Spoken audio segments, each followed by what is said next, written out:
아멘. 예, 오늘 레위기 15장의 말씀을 우리가 이렇게 다 읽지 못했지만 읽었는데요. 오늘 특별히 몸에서 이렇게 흘러나오는 것에 관한 그 유출에 관련된 것과 그 정결례에 대해서 오늘 나누고 있습니다. 특별히 오늘 그 레위기 15장 시작을 하면서 하나님께서는 이 남자의 문제에 대해서 이렇게 말씀하시는데, 이 유출병이라고 하는 것은 무엇이냐면 결국은 남성의 성기에서 비롯된 병입니다. 그러니까 우리가 이 병을 어떻게 미루어 짐작할 수 있냐면 하나님께서 정하신 방법 이외의 방법, 그리고 문란한 방법으로 인해서 그 병이 이렇게 생겨났을 수 있음을 우리가 우선 바라봐야 합니다. 그렇기 때문에 이렇게 2절에 보면 이스라엘 자손에게 말하여 이르라, 누구든지 그의 몸에 유출병이 있으면 유출병으로 말미암아 부정한 자가 되는 것입니다. 지난번에도 말씀드렸다시피 이 부정하다고 하는 것은 죄와 관련된 것일 뿐만 아니라 이 믿음의 공동체 바깥으로 떨어져 나가는데 그 의미가 또 있습니다. 그러니까 이렇게 유출병이 발생한 자는 부정한 자라고 취급을 받는 것이고, 그는 또 공동체에서 떨어져 나가는 것이죠. 그리고 3절에 보십시오. 그의 유출병으로 말미암아 부정함이 이러하니 곧 그의 몸에서 흘러나오든지 그의 몸에서 흘러나오는 것이 막혔든지 중요하지 않습니다. 중요한 것은 그 유출병이 생기게 되었다는 것 그 자체로 그는 부정한 사람이 되는 것입니다. 그리고 유출병 있는 자가 눕는 침상까지 다 부정하다고 이야기합니다. 그가 앉았던 자리도 부정하고 모든 것이 부정하다 이렇게 이야기하죠. 특별히 이 전염된다는 것. 그래서 뒤에 이렇게 쭉 보면 7절에 보면 유출병이 있는 자의 몸에 접촉하는 자도 다 이제 부정하게 되는데, 그 사람들은 대신 그 제사를 지내거나 그럴 필요는 없습니다. 몸을 깨끗이 씻고 저녁까지만 부정하면 그 다음에는 해결이 되는 것이죠. 그러한 반면에 이 유출병을 가지고 있는 사람은 부정한 자입니다. 그래서 그가 어떻게 해야 되냐면 10절에도 보면 그의 몸 아래에 닿았던 것에 접촉한 자, 그러니까 하체 위주로 이렇게 설명을 하고 있죠. 접촉한 자는 다 저녁까지 부정하며 그런 것을 옮기는 자는 그의 옷을 빨고 물로 몸을 씻을 것이며 저녁까지 부정하리라 이렇게 이야기합니다. 오늘 반복적으로 저녁까지 부정하리라 이렇게 말씀하고 있는데, 이 히브리 사람들은요 하루의 시작을 저녁으로 보았습니다. 그래서 저녁이 하루의 마감이 되고 저녁이 하루의 첫 시작이 되는 것이죠. 그래서 여러분 그 안식이라고 하는 책에 보면은요, 그들의 안식일이 언제 시작되냐면요, 금요일날 저녁부터 시작됩니다. 그래서요, 그들이 금요일 저녁이 되기 전에 모든 일을 다 마무리합니다. 모든 일을 다 그러니까 금요일 저녁이 되겠죠. 금요일 저녁이 되면 그 전에 모든 일을 마무리합니다. 그래서 토요일 그 안식일에는 그들이 아무것도 하지 않고 거룩히 그 안식일을 지킬 수 있게끔 모든 준비를 끝내야 되는 것이죠. 그리고 그 저녁에 뭘 하냐면요, 이들이 촛불을 딱 켭니다. 그럼 촛불이 켜지는 순간부터 그 안식일이 시작되는 것이죠. 그래서 다음날 저녁에 그 촛불을 끄게 되는데, 그게 바로 이 히브리 사람들의 그 날의 개념입니다. 그래서 이 저녁까지 부정하게 된다고 하는 것은 하루 동안 그가 이제 만졌던 자, 전염되거나 그와 접촉한 자들은 다 그렇게 하루 동안은 부정한 자로 이렇게 취급을 받는 것입니다. 하지만 그들은 씻을 수 없는 상태가 아니라 그냥 씻게 되면, 그 죄를 씻는 것처럼 그 몸을 씻게 되면 그들은 부정한 것에서 자유롭게 됩니다. 그리고 12절에 보십시오. 유출병이 있는 자가 만진 질그릇은 깨트리고 나무 그릇은 다 물로 씻으라고 이야기합니다. 여러분, 우리에게는 죄가 있는데 죄를 깨트리는 두 가지 방법이 있습니다. 죄를 해결하는 두 가지 방법이 바로 씻는 것과 깨트리는 것이죠. 여러분, 우리는 예수 그리스도를 믿음으로 우리의 죄가 씻김을 받았습니다. 그렇죠? 그래서 우리는 예수 안에서 자유하는 것이죠. 결코 정죄함이 없다고 로마서는 우리에게 말씀합니다. 그러한 반면에 우리가 죄 씻김을 받았지만 우리는 또 날마다 죄를 깨트려야만 합니다. 내 안에 자리 잡고 있는 이 악마적 이 속성과 이 육체의 본성을 우리는 날마다 깨트려야 합니다. 그래서 고린도전서 15장에 보면 바울 사도가 나는 날마다 죽노라 이렇게 고백합니다. 영어 버전에 보면요, 그 현재 완료형이죠. 계속해서 죽인다는 거예요. 자기 자신을 매일매일 십자가에 못 박듯이 자기는 날마다 죽노라 이렇게 바울 사도가 고백하는데, 우리의 죄 죄와의 싸움도 마찬가지죠. 우리도 날마다 그 죄를 예수 그리스도를 통해서 씻김을 받은 것뿐만이 아니라 날마다 이 죄와 싸워서 이 죄를 깨뜨려 부숴야 합니다. 이것이 12절에 의미하는 바고요. 그래서 13절부터 보면 유출병이 있는 자는 그의 유출이 깨끗해지거든 그가 정결하게 되기 위한 방법이 있는데 7일 동안 지내게 됩니다. 그리고 옷을 빨고 흐르는 물에 그의 몸을 씻고 난 다음에 그러면 그가 정해집니다. 그런데 이것으로 끝나지 않겠죠. 그가 유출병의 그 원인자가 되었기 때문에 그는 이것으로 끝나지 않습니다. 그에게는 제사를 지내야 하는데 14절에 보십시오. 8째 날에 산비둘기 2마리나 집비둘기 새끼 2마리를 자기를 위하여 가져다가 회막문 여호와 앞으로 가서 제사장에 줄 것이고 제사장은 그 한 마리는 속죄제 다른 한 마리는 번제로 드려서 그의 유출병으로 말미암아 여호와 앞에서 속죄할지니라 이렇게 이야기합니다. 한 마리는 속죄제입니다. 그의 죄를 씻는 의미로 우리의 속죄 제물이 되셨던 예수 그리스도를 예표하는 것이죠. 그래서 하나는 속죄 제물로 드리고 하나는 번제로 드리는데 여러분 번제의 의미가 무엇입니까? 하나님 앞에 희생하겠다는 것입니다. 헌신하겠다는 것이고 감사한다는 뜻입니다. 하나님께서 나의 죄를 속량해 주셔서 내가 하나님께 나아가 예배할 수 있게 된 것, 이것에 대해서 감사하는 것입니다. 그래서 이 번제와 속죄제가 사실은 동일하게 속죄제로 드려지는 것입니다. 그래서 이렇게 해결을 받습니다. 그런데 우리 예전에 몇 년 전에 그 미투 운동이 한참 있었죠. 그래서 정말 엄청난 그 이슈가 됐었죠. 어떤 연예인은 결국 그것 때문에 자살을 하기도 하고, 뭐 지금도 그 영향 때문에 이렇게 얼굴을 보기가 힘든 연예인들도 많이 있고. 참 이 성적인 부분은 참 예민하기도 하지만 참 조심해야 하는 것 같습니다. 여러분 가나안 풍습에는요, 이 성적인 문화를 어떻게 해석했냐면요, 이 다산의 개념으로만 접근을 했기 때문에 이 가나안 풍속에서는요, 왜 고린도 이 지방이 이 성적으로 몰라냈냐면 이 가나안의 풍습이 그대로 내려오는 것이죠. 이 가나안에서는요, 이 바알을 섬기거나 아세다롯을 섬겼는데 이 사람들의 예배 행위 중에 가장 중요한, 빼놓을 수 없는 것 한 가지가 뭐냐면 다산과 풍요를 상징하는 이 성교였습니다. 그래서 성전에서 그 행위를 하는 거예요. 성전에서 그 행위를 통해서 그 자신들이 섬기는 그 우상이 그 행위를 받음으로 인해서 자기네들의 삶에 다산과 풍요가 온다라고 생각한 것입니다. 그래서 그 성전에 공식적인 창기들이 있었던 것이죠. 그 성행위를 도맡아서 하는 것. 그래서 하나님께서는 이스라엘이 출애굽해서 이 가나안에 들어갈 때 왜 특별히 계속해서 가나안 풍습을 따르지 말라고 이야기했고 왜 가나안 족속을 다 몰아내라고 말씀하셨냐면 그들의 이러한 잘못된 이 성적인 문화에 있었습니다.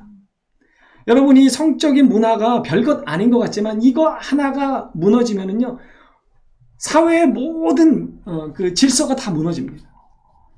제가 여러 번 반복하지만 지금 우리는 그러한 시대를 살아갑니다. 하나님이 세우신 창조 질서를 무너뜨리는 이 사회를 우리는 살아가죠. 하나님이 세우신 이 창조 질서를 주장하는 자에게 고리타분하다. 너무 이기주의다. 우리 보고 이기주의라고 그럽니다. 목사들 보고 자기네들만 옳다고 주장한다는 것이죠. 여러분 이 사회가 유럽은 이미 그렇게 성적인 자유가 보장되어 있잖아요. 그래서 그 영화라든가 드라마라든가 이런 거를 볼 때 조심해야 되는 게 뭐냐면 우리 어린 친구들이 너무나 아름다운 배우들이 나와서 결혼하지 않았음에도 불구하고 너무 아름답게 이렇게 뭐 동거를 한다거나 사랑을 하는 그러한 그 문화가 이렇게 퍼져 있습니다. 그런 미디어를 보고 자란 사람들은요 자연스럽게 받아들입니다. 그리고 요즘 저는 그런 만화나 요즘 되게 유행하죠. 만화를 다른 말로 하던데, 제가 기억이 안 나는데. 웹툰. 네, 웹툰. 웹툰의 내용도요, 제가 얼마 전에 이야기를 들었는데, 웹툰의 내용도 동성애 쪽 이야기만 다루는 또 웹툰이 있다고 그럽니다. 그걸 보고 자라는 친구들은요, 그게 어색하지가 않은 거예요. 그리고 그게 가능할 것 같은 거예요. 그리고 자기는 그런 성향이 아니더라고 하더라도 그런 사람들에 대해서 별로 그렇게 거부 반응이 없는 거죠. 네, 우리 오집사님의 따님들 미국에서 자라는데 그런 거에 대해서 별로 이렇게 거부 반응이 없는 거죠.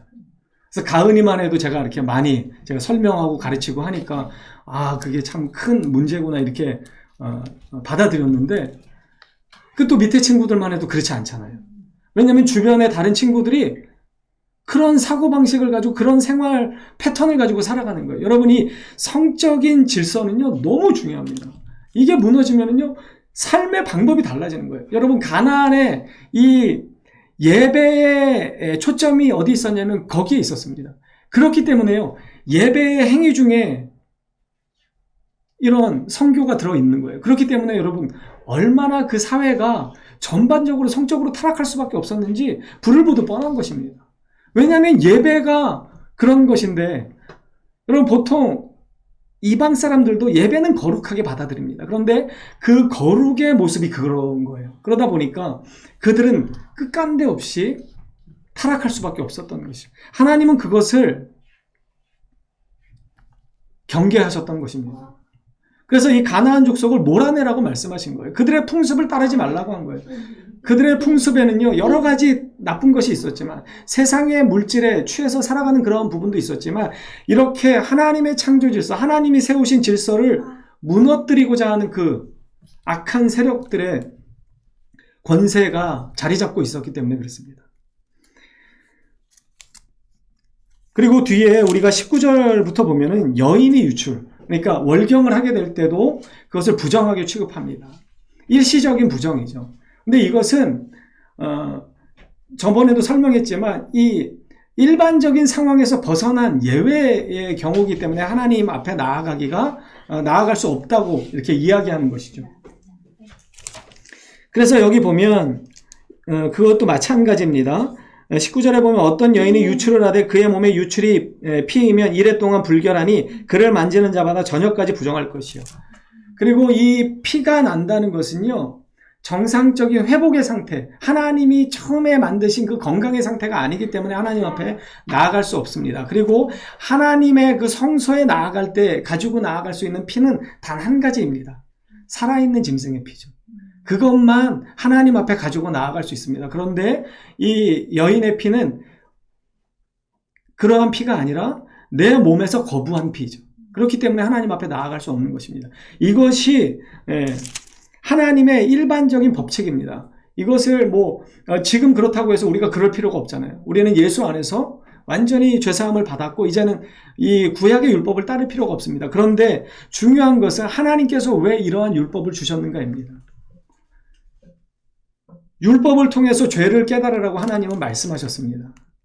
그래서요, 여러분 그 요한일서 1장 9절에 보면 너희가 만일 자백하면 그러면 하나님께서 우리의 죄를 용서하신다고 그랬습니다. 그러니까 이 하나님의 이 15장의 말씀, 레위기의 모든 말씀이 그렇지만 거룩하라고 하신 그 말씀에 초점을 비추어 보면 내가 부정한 자인지 정한 자인지 그거를 계속 살펴야 된다는 거예요. 그래서 우리 31절을 읽었지만 31절에 뭐라고 말씀합니까?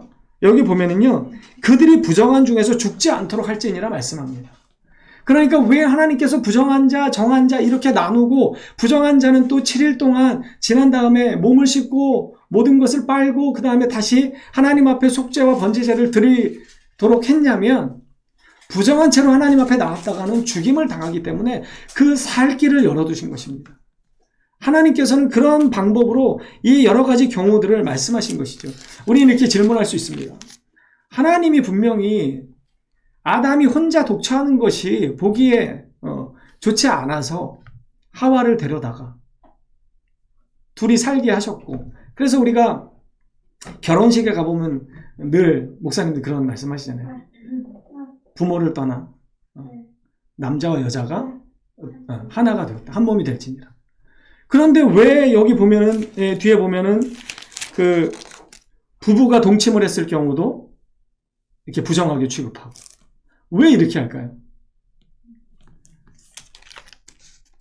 이것이 죄와 깊은 연관이 있습니다. 하나님께서 아담과 하와를 만드시고 에덴에 있을 때는요, 그것이 아름다웠죠. 그런데 죄가 들어온 이후로는 이 하나님께서 물론 부부간의 이 성관계를 허용하셨고 그것 안에서 우리가 절제하면서 삶을 살아야 하죠. 그런데 왜 이것 때문에 그렇게 됐냐면 결국은 이 아름다운 행위를 통해서도요, 죄인된 인간, 죄를 갖고 있는 타락한 인간을 낳을 수밖에 없기 때문에 그런 이유가 있습니다. 여러분, 부부간의 이 아름다운 사랑은 절대 하나님이 막지 않으십니다. 늘 부부 안에서 질서 있게 절제하면서 그것을 하라고 말씀하시죠. 그런데 여기 대부분의 경우, 특별히 이 남자의 유출병과 관련된 것은요, 무분별한 그러한 경우에 많이 발생을 합니다. 그래서 대부분 이 남자들이 이런 병을 걸리면 얘기를 못하죠. 네. 거의 대부분이 그렇습니다. 그리고 아까 제가 가나안 풍습을 말씀드렸는데 가나안은요, 예배에 그것이 있죠. 근데 하나님께서는요, 이 모든 것, 이 남자와 여자, 부부간의 사랑도 결국은 육체적 관계입니다. 하나님은 거룩하신 분이고 이것은 하나님께서 우리에게 주신 그 영적인 부분으로 인해서 그 행위를 통해서 영적으로 더 깊어진다거나 그렇지는 않기 때문에 하나님의 성소에 가는 데 있어서는 이것이 전혀 도움이 되지 않기 때문에 이것을 막으시는 것입니다. 육체적인 것 그리고 영적인 것을 구분하시는 것이죠. 거룩한 것, 이것을 구분하시는 것입니다. 그래서 여기 그 31절, 32절에 보면 그래서 부정한 중에서 죽지 않도록 하나님께서 이 일들을 허락하신 것이죠. 그런데 복음서에 보면 우리가 너무나 잘 아는 한 여인이 등장합니다. 12년 동안 혈루증을 앓고 많은 의사들을 만나봤지만 도대체가 고치지 못합니다. 여러분 12년 동안 혈루증을 앓는다고 생각해 보십시오. 제가 전에 한번 이 설교를 했던 적이 있는데 그때 제가 엄청 몸이 아파가지고요. 일주일 동안 알아 누웠던 적이 있습니다.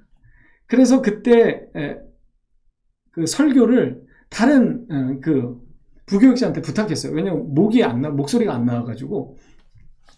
근데 너무 아파서 한 일주일 정도를 알았는데요.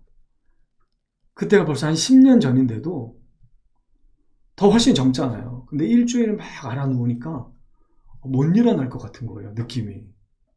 그리고 나서 그때 이 12년 동안 혈루증 앓았던 여인 그 본문을 가지고 설교를 했는데 12년 동안 여러분 이 병이 낫지 않는다고 생각해 보세요. 절망입니다. 자포자기하는 거죠. 그런데 이 여인이 대단한 거예요. 그런데 포기하지 않는 거예요. 나을 수 있다는 확신을 가진 거죠. 그래서 예수님의 옷자락을 탁 만지잖아요. 근데 그때 어떻게 됩니까? 예수님이 이 혈루증 앓았던 여인의 그 부정함이 예수님에게로 옮겨갑니까? 그래서 예수님이 부정해지셨습니까? 아니죠. 예수님의 능력이 빠져나갔다라 성경은 이렇게 기록합니다.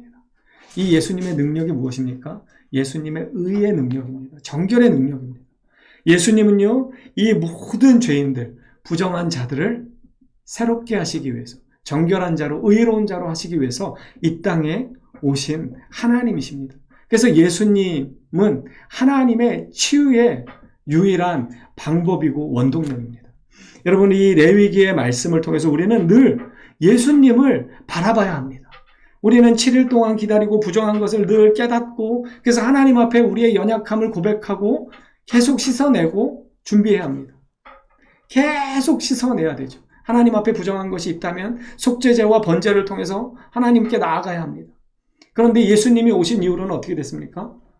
그리스도 안에 있는 자에게는 결코 정죄함이 없다고 성경은 단언합니다. 그래서 우리는 예수 그리스도의 이름으로 나아갈 수 있습니다. 여러분, 그럼에도 불구하고 이 레위기 15장에서 하나님이 요구하시는 의미가 무엇이냐면요. 믿음의 사람들은 이 세상의 방법대로 살아가지 말라는 것입니다. 세상의 가치관대로 살면 절대로 안 된다는 거예요. 우리만의 방법이 있습니다. 이 믿음의 사람들만의 삶의 방법이 있어요. 그게 성경에서 가르치는 것이죠. 지금 대한민국의 간통죄가 사라졌습니다. 그래서 배우자가 부정을 저질러도 고발하지 못하는 거예요. 이게 우리의 현실입니다. 여러분, 그게 죄입니까? 아닙니까? 죄입니다. 성경은 명백하게 죄라고 이야기합니다. 예수님 당시에도 그들이 막 이랬죠. 예수님에게 찾아와가지고 모세의 율법에는 이혼 증서를 주라고 그랬는데 왜 이혼하지 말라고 그러시냐? 그랬더니 예수님께서 뭐라고 말씀하셨냐면 너희들의 완악함을 하나님이 알고 계셨기 때문에 그것을 그냥 허용하셨을 뿐이지 그것을 권면하신 것이 아니다라고 말씀하셨습니다. 여러분, 세상의 이 질서와 룰은요, 점점점 더 자유로워집니다. 어떻게 보면 우리는 뭔가 굴레에 있지 않고 억압받지 않고 자유로운 것 같습니다. 그런데 여러분, 그 자유가 결국은 우리를 다 망칩니다. 보십시오. 그 잘못된 쾌락이 사람을 망치고 관계를 망치고 가정을 망칩니다. 여러분, 이 가정이 망가져서요, 얼마나 고통받는 사람들이 많습니까? 제가 전에 교회에서 중고등부, 청년부를 이렇게 했었는데, 유초등부, 전도사님이 되게 잘하셨어요. 나이가 많으신 분인데도 그렇게 열심히 전도하고, 동네 천호동이었는데, 천호동에 이렇게 아이들 막, 한부모 가정이 너무 많아요. 그리고 정상적인 가정이 없고, 애들 얘기 들어보면 다 삼촌이 있거나 이모가 있어요. 엄마가 없는 집에 이모가 있고, 아빠가 없는 집에는 삼촌이 있어요. 그래서 한 번은 이 전도사님이 그런 얘기를 하는 거야. 너무 힘들다. 너무 힘들어. 뭐가 힘드세요? 그랬더니 애들이 아무리 사랑을 주고 줘도 만족을 모른대요. 너무 집안에서 결핍되어 있기 때문에 아무리 줘도 그게 안 된대요. 그래서 너무 어떤 때는 막 허탈하기도 하고 힘들다고. 어느 정도 이렇게 줬으니까 애들이 좀 변화돼야 되는데 아닌 거예요. 막 계속 그냥 막 배고프다고 아우성 치는 애들처럼 막 교회 와서 자기네들끼리 싸우고 막. 여러분, 이 하나의 질서가 무너지면은요, 다 무너집니다. 그럼 하나님께서는요, 그것을 경계하시는 거예요. 믿음의 사람들은 하나님의 말씀의 능력대로 살아야 합니다. 그래서 저희들이 가끔 이렇게 목사님들께 그런 이야기를 해요. 교회에 어떤 문제가 있는데 그거를 가지고 세상 법정에 나아가는 것. 이게 옳은가 아닌가. 우리 이런 토론들을 많이 하는데 저는 개인적으로 옳지 않다고 봅니다. 우리의 모든 법은 이 말씀 안에 있습니다. 그런데 이 말씀 안에서 해결이 안 되는 것을 세상 법정에 가져가서 혹시 세상에서 판결을 받을 수 있죠. 그래서 뭔가 자기에게 득이 되는 판결을 얻을 수 있습니다. 하지만 하나님이 보실 때 그것은 정당한 방법이 아닙니다. 믿음의 사람들의 방법이 아닙니다. 우리도 마찬가지죠. 어떻게 보면 우리는 더 자유롭게 살 수 있습니다. 더 유연하게 살 수 있습니다. 그리고 세상은 그것에 대해서 용인합니다. 오직 하나님의 말씀만 그것에 대해서 죄라고 가르칠 때가 많이 있죠. 여러분, 무엇을 따르며 살아야 합니까? 하나님은 우리가 하나님의 은혜대로 말씀대로 예수 그리스도를 붙잡고 살아가라고 말씀합니다. 여러분, 이렇게 부정해가지고 하나님 앞에 나오지 못하는 자들을요, 결국 어떻게 하십니까? 우리에게 죄를 씻으라고 말씀하지 않습니다. 우리의 옷을 빨라고 말씀하지 않으시고 우리의 죄인들의 그 죄짐을 걸머지시고 하나님이신 그분이 오셔서 십자가로 뚜벅뚜벅 그분이 걸어가셨습니다. 그리고 이제 그분이 우리의 모든 죄를 다 짊어지시고 저주를 받으시고 하나님께 버림바 되셨기 때문에 우리는 그 예수님을 믿기만 하면 하나님의 성소에 들어가는 은혜를 누리게 되는 것입니다. 그 예수님께서 뭐라고 말씀하셨냐면 이제는 자기 자신을 위해서 살지 않고 산 자와 죽은 자의 주인이 되시는 예수 그리스도를 위해서 살게 하도록 하기 위해서 우리를 구원하셨다 말씀하십니다. 여러분, 누구를 위해서 살아야 하는 것입니까? 세상은 너를 위해서 살라고 이야기합니다. 세상의 관점은요, 여러분, 제가 요즘 계속 느끼는 것인데요. 이게 너무나 아주 영적으로 보면은요, 극하게 대립합니다. 너를 위해서 살아라. 너답게 살아라. 아까 우집사님하고 잠깐 어떤 이야기를 했는데, 어떤 목사님이 그렇게 얘기를 했다는 거예요. 자기 아들한테. 하나님이 너를 그렇게 만드셨으니까 그렇게 살아라. 어떻게 보면 대단히 믿음적인 이야기 같습니다. 성경적인 이야기 같습니다. 아니요. 예수님은 우리의 육신의 정욕을 제어하라고 말씀하셨습니다. 그리고 영원한 것을 위해서 살라고 말씀하셨습니다. 여러분, 육을 위해서 사는 자는 망한다고 성경은 이야기합니다.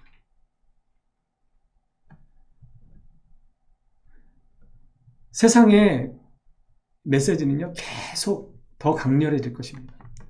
네 원하는 대로 살아라. 네 본성대로 살아라. 네 느끼는 대로 살아라. 여러분, 얼마나 멋있는 말입니까? 우리 청년들이 그래서 열광하는 거죠.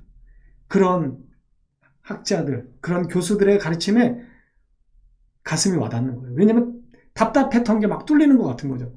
내 부모님은 막 지적하고 너 언제 어떻게 이렇게 살아갖고 어떻게 될래? 막 지적하는데 유명한 학자가 나와가지고 괜찮습니다. 안심하십시오. 여러분 그대로의 모습이 너무 아름답습니다. 막 그럽니다. 여러분 자체로 너무 아름답습니다. 여러분 자체로 우주라고 막 이렇게 가르치는 거죠. 여러분 자체로 빛난다고 막 이야기합니다.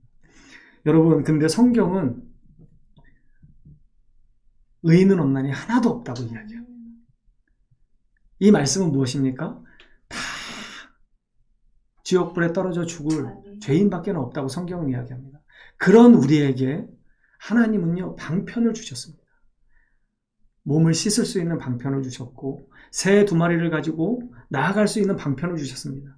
이제 우리가 살아가는 이 은혜의 시대는 예수님이 직접 오셔서 이 모든 것을 해결하시고 이제 예수 그리스도를 믿기만 하면 하나님과 동행하는 놀라운 은혜를 우리에게 허락하셨습니다. 그래서 우리의 예배가 목사가 빠져도 예배를 드릴 수 있는 겁니다. 여러분, 카톨릭의 예배와 개신교의 예배가 뭐가 다릅니까? 예배의 본질이요, 말씀과 찬송과 기도에 있습니다. 개신교는 말씀과 찬송과 기도가 있으면 예배라고 합니다. 그런데 캐톨릭은 어떻습니까? 사제가 없으면 예배가 되지 않습니다. 베드로전서 2장은 뭐라고 말씀합니까? 너희는 다 왕같은 제사장들이요 거룩한 나라요 그의 소유가 된 백성이라고 말씀합니다. 여러분, 그래서 우리는 홀로 있어도 예배할 수 있는 것입니다. 예수 그리스도의 은혜로 우리는 구원받았고 예수 그리스도의 십자가의 능력의 은혜로 우리는 하나님의 성소에 들어가서 하나님의 이름을 감히 부르며 찬양할 수 있는 것입니다. 여러분, 그 하나님께서 우리에게 말씀하십니다. 세상의 뜻이 아니라 하나님의 뜻대로 살라고 우리에게 부탁하시고 명령하십니다. 여러분, 앞으로 더 많이 성경의 메시지와 세상의 메시지는 더 극하게 대립하게 될 것입니다. 그것이 대립하면 대립할수록 기독교를 박해하려고 될 것입니다. 그래야만 저들이 꿈꾸는 세상을 쟁취할 수 있기 때문이죠. 하지만 이 우주를 지으신 분은 우리가 믿는 하나님이심을 절대로 잊지 마시고 그 하나님의 뜻대로 살아가는 저와 여러분 되기를 소망합니다. 그래서 오직 하나님의 뜻대로 행하는 자는 영원히 거한다고 하셨던 이 요한일서의 말씀을 마음에 새기고 오직 하나님의 뜻대로 행하는 저와 여러분 되기를 간절히 소망합니다.